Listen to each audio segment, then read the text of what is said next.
నమస్తే, welcome to NVTV 24/7 news channel. Bapatla జిల్లా చీరాల పూరపాలక సంఘం అత్యవసర సమావేశం నిర్వహించారు. 2024-25 రివైజ్డ్ బడ్జెట్లో 2025 నుంచి 26 బడ్జెట్ అంచనాలు ఆమోదించారు. 2025-26 సంవత్సరానికి 62.65 కోట్ల రూపాయల బడ్జెట్ ని సభలో ప్రవేశపెట్టగా ఆమోదించారు. ఈ సందర్భంగా శాసనసభ్యులు ఎంఎం కొండయ్య మాట్లాడుతూ ముఖ్యమంత్రి చంద్రబాబు నాయుడు సహకారంతో కేంద్రంలో ప్రధానమంత్రి నరేంద్ర మోడీ నిధులు విడుదల చేస్తున్నారు. నిన్న ఏరియా హాస్పిటల్లో 23.75 లక్షలతో క్రిటికల్ కేర్ సాధించుకున్నాం. ఇంకా కుందేరు మురుగు కాలువ మొత్తం 420 ఎకరాలుగా సర్వే చేసి కుందేరును పరివాహక ప్రాంతంగా అభివృద్ధి చేస్తున్నామని తెలిపారు. అనంతరం శాసనసభ్యులు ఎంఎం కొండయ్యను పాలకవర్గం చైర్మన్, వైస్ చైర్మన్లు, కౌన్సిలర్లు ఘనంగా సన్మానించారు. దానికి సంబంధించి నిన్న సూపరింటెండెంట్ గారు కూడా నాతో మాట్లాడడం జరిగింది. క్రిటికల్ కేర్ బిల్డింగ్ వచ్చిన వెంటనే అది ఖచ్చితంగా మనకు ఉపయోగపడుతుంది. ఇక అలాగే మంచినీళ్ళ విషయానికి వస్తే మరి స్వామీజీ గారు మనకి ఫిల్టర్ వాటర్ ఇస్తున్నారు, అది సక్రమంగానే ఉంది అని చెప్పేసి అవసరం లేదని చెప్పారు. సో ఏమైనా ఉంటే మనందరం కూడా బేసిక్గా లేవండి. నాకు గ్రూపిజం లేదండి.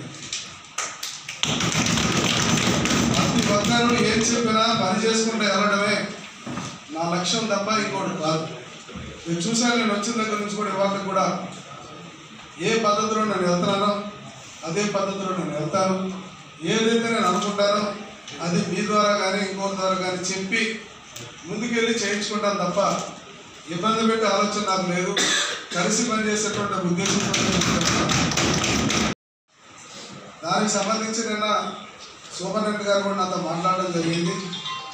క్రిటికల్ కేర్ బిల్డింగ్ వచ్చిన వెంటనే అది ఖచ్చితంగా మనకు ఉపయోగపడుతుంది.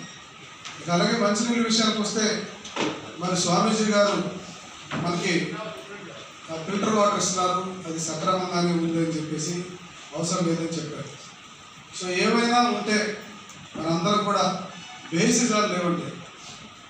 నాకు గ్రూపిజం లేదండి. ప్రతి ఒక్కరు ఏం చెప్పినా పని చేసుకుంటే వెళ్ళడమే నా లక్ష్యం తప్ప ఇంకోటి కాదు. నేను చూశాను, నేను వచ్చిన దగ్గర నుంచి కూడా ఇవాళ కూడా ఏ పద్ధతిలో నేను వెళ్తున్నానో అదే పద్ధతిలో నేను వెళ్తాను. ఏదైతే నేను అనుకుంటానో అది మీ ద్వారా కానీ ఇంకోటి ద్వారా కానీ చెప్పి ముందుకెళ్ళి చేయించుకుంటాను తప్ప ఇబ్బంది పెట్టే ఆలోచన నాకు లేదు. కలిసి పనిచేసేటువంటి ఉద్దేశంతో